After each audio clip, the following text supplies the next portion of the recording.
Coming up on today's episode of Airborne Unlimited, HondaJet customers embark on 80-day world tour. Build your own drone using Lego blocks.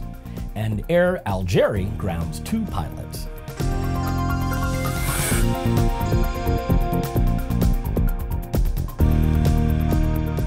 Hello, I'm Christopher Seotum. It's August 8th, 2017, and this is Airborne Unlimited.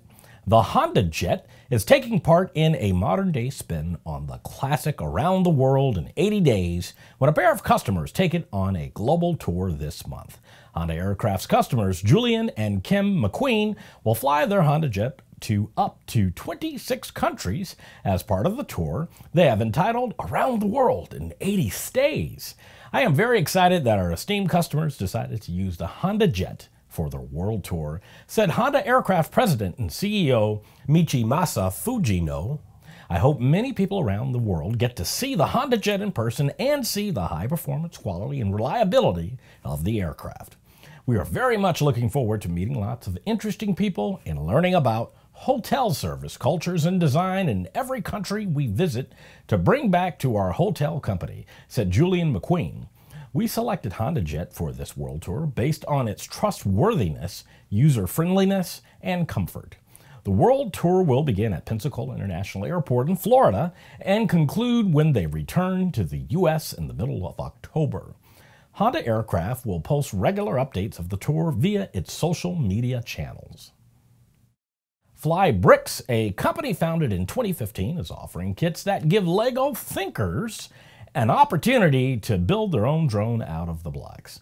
Flybrix was co-founded by MIT alumnus Amir Hirsch. The kits come with all the necessary parts necessary to make a working flying drone that can be disassembled and rebuilt in a number of different ways.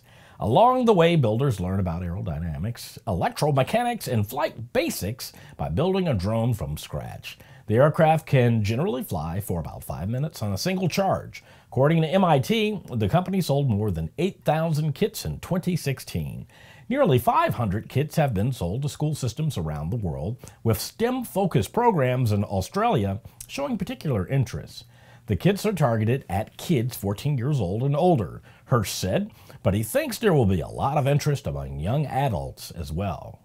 I bet that retired pilots are our best demographic, he said.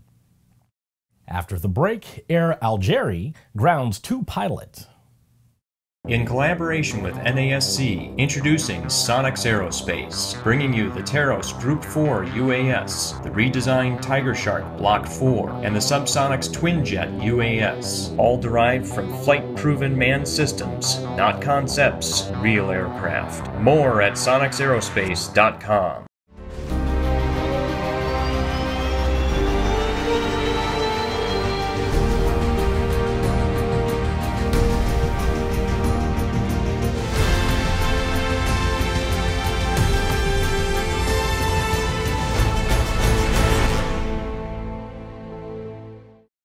The Bristol Light Sport aircraft is what you are looking for.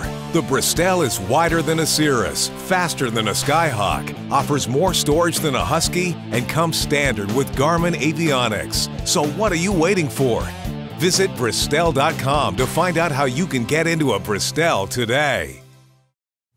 Welcome back. If you have a story suggestion for Airborne Unlimited, Aero-TV, the new AMA drone report, our website or podcast, just email to news-spy@aero-news.net. Algerian national airline Air Algeria has grounded 2 pilots who have reportedly allowed a 10-year-old boy into the cockpit during a flight between Algiers International Airport and Sif Regional Airport, letting him manipulate the controls of the airplane. A video was released by Algerian TV channel El Bilad showing the boy wearing a captain's hat and sitting in the left seat of the airliner. He appears to be pushing buttons and manipulating controls guided by the first officer of the flight, in the right seat with the captain observing from the jump seat in the cockpit. One of the pilots says in the video that the boy was very disciplined, calm, and attentive. I'm sure he will make a good pilot. The orphan boy, who says he has a dream of becoming a pilot, was reportedly asked into the cockpit through an initiative by a children's charity. The pilot said that the boy was allowed to manipulate the controls of the aircraft which is a clear violation of Algerian civil aviation regulations. Both pilots have been suspended from flight status while the incident is under investigation. Every Tuesday, we're going to look ahead at some of the more interesting events in the aviation universe. Here's this week's Aero-Calendar.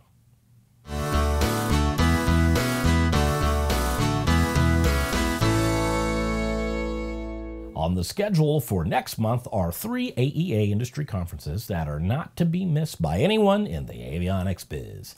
These are two-day events that personally collect general aviation industry professionals, formerly known as the AEA regional meetings. The AEA Cadet conferences have grown beyond simply receiving regulatory updates and technical training via classroom-style lecture. Attendees are now more engaged than ever in the educational environment with interactive discussions and analysis. Avionics repair stations, manufacturers, regulators, and educators show an increasing desire to come together, network, and personally conduct serious business. They want to connect in person. The September conferences include AEA West Cadet Conference, September 6th through 7th, 2017, Grand Sierra Resort, Reno, Nevada. AEA East Cadet Conference, September 18th through 19th, 2017, Hyatt Regency, Jacksonville Riverfront, Jacksonville, Florida. And AEA Canada Cadet Conference, September 28th through 29th, 2017, Hilton Toronto Airport and Suites Toronto, Ontario. More info available at aea.net. After these messages, Microdrones complete BVLOS tests. There's a difference between charting a steady course and pushing for the ceiling. And for nearly a century, Hartzell Propeller has been defining that difference. It's in our passion for engineering and research and our dedication to testing the limits of performance. We are built on honor.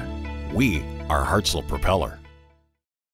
Concorde's recombinant gas RG series sealed battery technology produces a high-performance battery with the advantages of being pre-tested and fully charged at the factory. Find out more about Concorde's entire line of batteries at www.concordebattery.com. Concorde, the heart of your aircraft. With so much news coming out of the aviation industry, we're summarizing a few of those other great stories in a brief segment we call Around the Patch.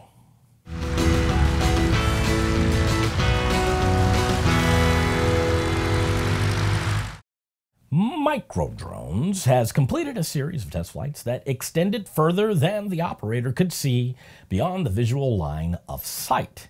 These flights were completed with a standard configuration of RC telemetry and batteries, meaning that their MD-4-1000 aircraft is ready for BVLOS.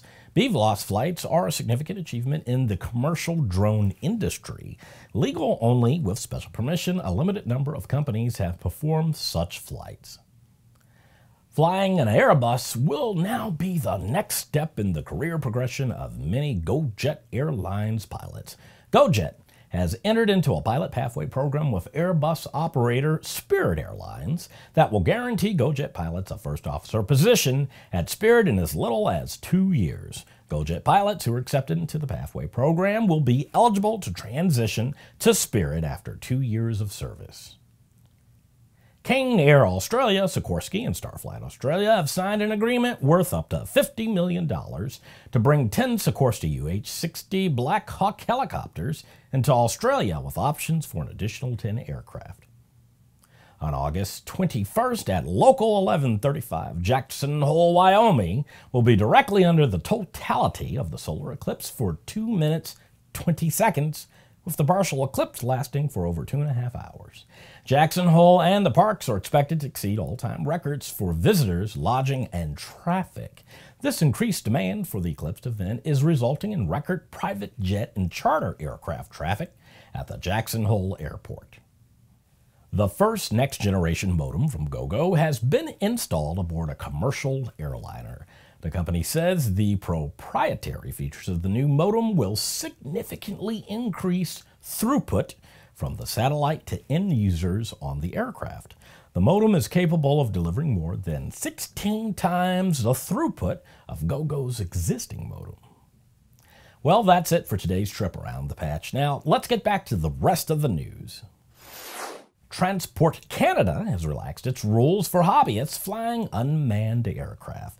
The new rules were put in place July 17th, but a search of their website did not turn up a news release or other announcement of the change other than a posting of the rules. The changes apply to drones that weigh between 250 grams and 35 kilograms being flown for recreational purposes.